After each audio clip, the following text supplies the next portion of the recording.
ஆபதாம் அபஹர்த்தாரம் தாத்தாரம் சர்வசம்பதாம் லோகாபிராமம் ஸ்ரீராமம் பூயோ பூயோ நமாம்யகம். திருவல்லிக்கேணி பார்த்தசாரதி பெருமானுடைய ஆலயத்தை தரிசித்து கொண்டு வருகிறோம். தொண்டை நாட்டு திருத்தலங்களுக்குள்ளே சென்னை என்கிற மாநகரத்தின் நடுவில் எத்தனையோ லட்சக்கணக்கான பக்தர்களுக்கு காட்சி கொடுத்து கொண்டு வேங்கட கிருஷ்ணன் என்கிற பெயரோடு மூலவரும் பார்த்தசாரதி என்கிற உற்சவமூர்த்தியும் காட்சி கொடுக்கிறார்கள். அந்த ஒரு சந்நிதியை இதற்கு முன் நாம் சேவித்து விட்டோம். ஆனால் இந்த கோவிலில் அடியேன் முன்னமே சொன்னது போல நின்ற திருக்கோலம், அமர்ந்த திருக்கோலம், சயன திருக்கோலம், நடந்த திருக்கோலம், பரந்த திருக்கோலம் என்ற 5 நிலைகளில் பகவான் காட்சி கொடுக்கிறார். அதில் பார்த்தசாரதி பெருமான் வேங்கட கிருஷ்ணன் எம்பெருமான் நின்ற திருக்கோலத்தில் இருக்கிறார். அதற்கு அடுத்ததாக ரங்கநாத பெருமானை சேவித்தோம். என்னை ஆளுடை அப்பன் என்றும் மன்னாத பெருமான் என்றும் பெருமான் வழங்கப்படுகிறார். சயன திருக்கோலத்தில் கிழக்கு நோக்கி பெருமான் இருப்பதையும் சேவித்து கொண்டோம். அதை அடுத்ததாக தற்போது நாம் சேவிக்க வேண்டியது இந்த கோவிலில் மற்ற முக்கியமான சந்நிதிகளை. அதில் அடுத்ததாக இருப்பவர் ஸ்ரீ ராமபிரானுடைய சந்நிதி. இவரும் பார்த்தசாரதி பெருமான் வேங்கட கிருஷ்ணன் பெருமானை சேவிக்கப் போகிறோமே, போவதற்காக உள்ளே நுழையும் பொழுதுதான் அதனுடைய அர்த்த மண்டபம். அந்த அர்த்த மண்டபத்திலேயே ஒரு பக்கத்திலே பெருமாள் எழுந்தருளி இருக்கிறார். அதாவது வேங்கட கிருஷ்ண பெருமான் கிழக்கு நோக்கி இருக்கிறாரோ இல்லையோ, அதற்கு வலது புறத்திலே பார்த்து கொண்டு தெற்கு நோக்கி பார்த்து கொண்டு ராமர் எழுந்தருளி இருக்கிறார். ராமர், சீதை, லக்ஷ்மணன் மூவருமாக இந்த கருவறையிலே காட்சி கொடுக்கிறார்கள். அவர்களுக்கு நேர் எதிர்த்தாற்போலே பக்த ஆஞ்சநேயனாக ஹனுமானும் எழுந்தருளி இருக்கிறார். எப்பவுமே பெருமானுடைய சந்நிதி என்றாலே பெருமானுக்கு நேர் எதிர்த்தார் போல கருடாழ்வார் இருப்பார், சந்நிதி கருடன் என்று தெரிவிப்பார்கள். அதே போல ராமர் சந்நிதியாக இருந்தால் ராமனுக்கு நேர் எதிர்த்தார் போலே ஹனுமானுடைய விக்கிரகத்தை பிரதிஷ்டை செய்வார்கள். ராமனையே கண்டுகொண்டு பாவோ நான்யத்ர கச்சதி என்று ஹனுமானுடைய கூற்று.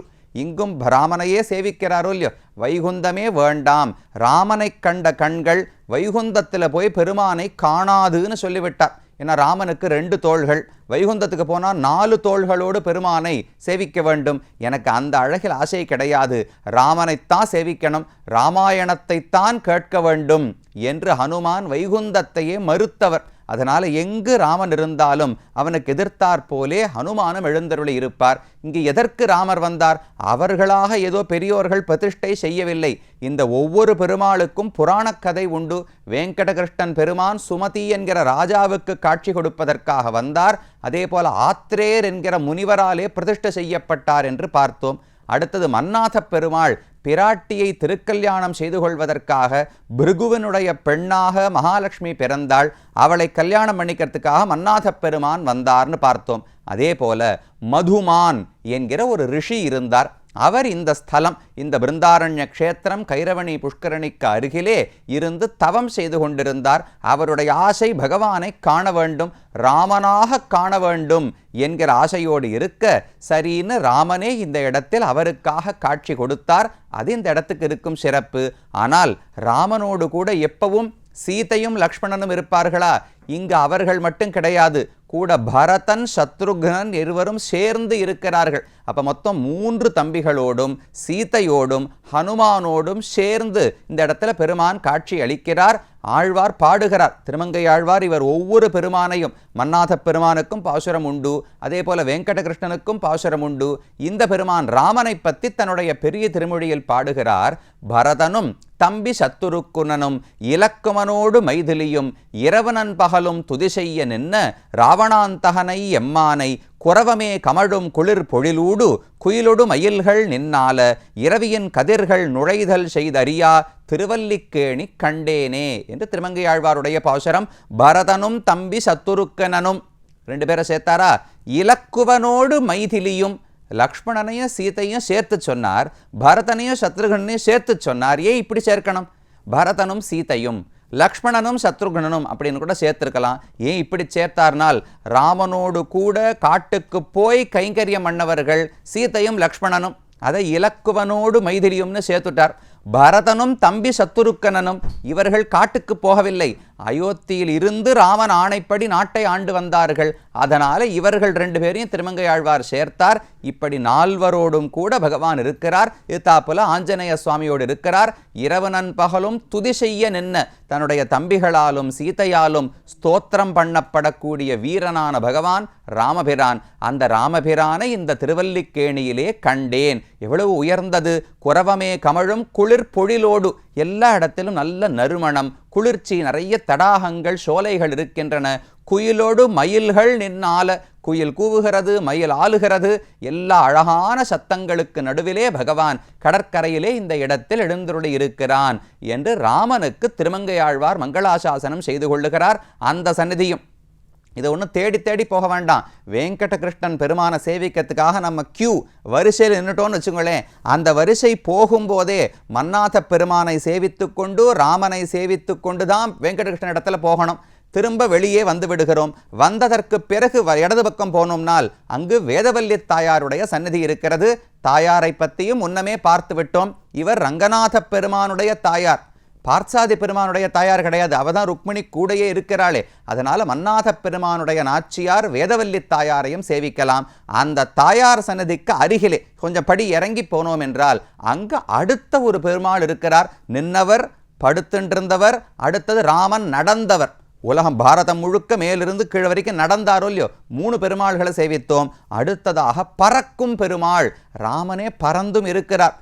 அயோத்தியிலிருந்து லங்கைக்கு வரவரை நடந்து வந்தார். திரும்ப போகும்போது புஷ்பக விமானத்தில் பறந்து போயிட்டாரோ இல்லையோ, அதை போல பறந்தே வந்தவர் ஒரு பெருமான், கஜேந்திர வரதர் என்கிற பெருமானுடைய சன்னதி தான் அடுத்தது சேவிக்க போகிறோம். தாயார் சன்னதிக்கு அருகிலேயே கீழே இந்த பெருமானுடைய சன்னதி இருக்கிறது. கிழக்கு நோக்கி திருமுக மண்டலத்தோடு அழகான கருடனுக்கு மேலே ஏறி அமர்ந்திருக்கும் கோலத்திலேயே பெருமான் காட்சி கொடுக்கிறார். இது போல பல இடங்களில் சேவிக்க முடியாது. வரதன்னு பல இடங்கள். இப்போ காஞ்சிபுரம் வரதராஜ பெருமாள், அந்த பெருமாள் இங்கே இருக்கார். ஸ்ரீரங்கம் ரங்கநாத பெருமாள், அவரும் இங்கே வந்துட்டார். பார்சாதி பெருமாளும் இருக்கார். இப்படி எல்லா பெருமாள்களையும் தனக்குள்ளே அடக்கி கொண்டிருக்கக்கூடிய திருத்தலம் கஜேந்திரனை ரட்சிப்பதற்காக அவன் அழைத்த உடனே இனி ஒரு க்ஷணம், ஒரு வினாடி கூட காலதாமதத்தை பொறுக்க முடியாது என்கிற வேகத்தோடு பெருமான் ஓடி வந்தாரோ இல்லையோ. ஹுங்கார ஆஸ்பாலன அங்கிரி பிரகதிபிரபிதம் தார்க்ஷ்யம் அத்தியக்ஷிபஸ்துவம் என்று பராசர பட்டர் என்கிற ஆச்சாரியன் தெரிவிக்கிறார்.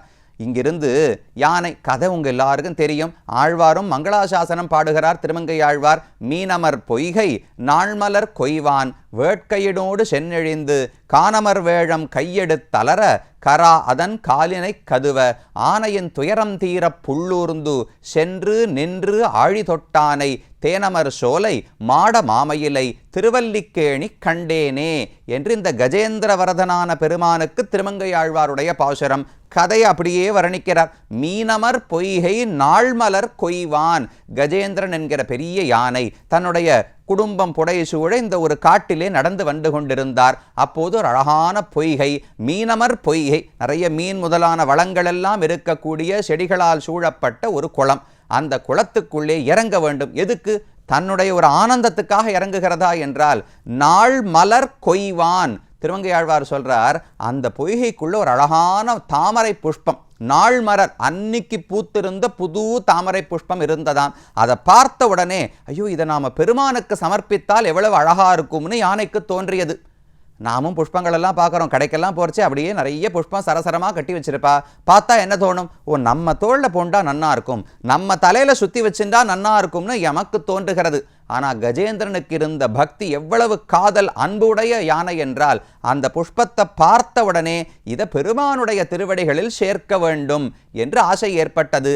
நாள் மலர் கொய்வான், அந்த மலரை பறிப்பதற்காகத்தான் அவர் உள்ளே இறங்குகிறார். நமக்கு கதை பொதுவாக சின்ன வயசுல சொல்லும் போது யானை உள்ள குளிக்கிறதுக்காக இறங்கித்து முதலை வந்து கடித்ததுன்னு சொல்லிவிடுவார்கள். ஆனா புராணத்தில் அப்படி அல்ல. நாகம் கலேபரஸ்யாஸ்ய திராணார்த்தம் மதுசூதன கரஸ்த கமலான்யேவ பாதையோர் அர்ப்பித்தும் தவ என்று கஜேந்திரன் சொல்லக்கூடிய ஸ்லோகம். பகவான் ஓடி வந்து ரட்சித்தாரே, கஜேந்திரனுக்கு பயந்து போய்விட்டான். ஒருவேளை என்னை பகவான் தவறாக நினைத்து கொண்டு விடுவாரோ, இந்த உடலை ரட்சித்துக் கொள்வதற்காக கஜேந்திரன் சரணாகதி பண்ணான் என்று நினைத்தால் பெரிய தவறு. ஏன்னா உடலுக்காக போய் பகவான் இடத்துல பிரார்த்திக்கலாமா? ஆத்மாவுக்காகத்தானே வேண்ட வேண்டும். அதனால தானே தெளிவுபடுத்துகிறார். பகவானே, இந்த உடம்பு இன்னைக்கு இல்லாட்டாலும் நாளைக்கு அழிய போகிறது என்று எனக்கு நன்றாக தெரியும். இந்த முதலை கடிச்சு போனா என்ன, நாளைக்கு வியாதி வந்து போனா என்ன, எப்படி போனாலும் உடல் அழியத்தான் போகிறது.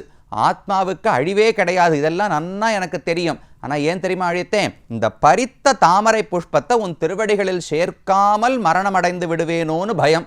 அதற்காக உன்னை அழைத்தேன் என்று கஜேந்திரன் கூறுகிறார். அப்ப நாள்மலர் கொய்வான் வேட்கையினோடு சென்னெழிந்து, எவ்வளவு ஆசை! அதை பார்த்தவுடனே வேட்கை, ஆவா, காதல் பகவானுக்கு சமர்ப்பிக்கணும் என்று ஆசையா உள்ள நுழைந்ததை பார்த்து ஒரு முதலை அந்த இடத்துல இருந்தது.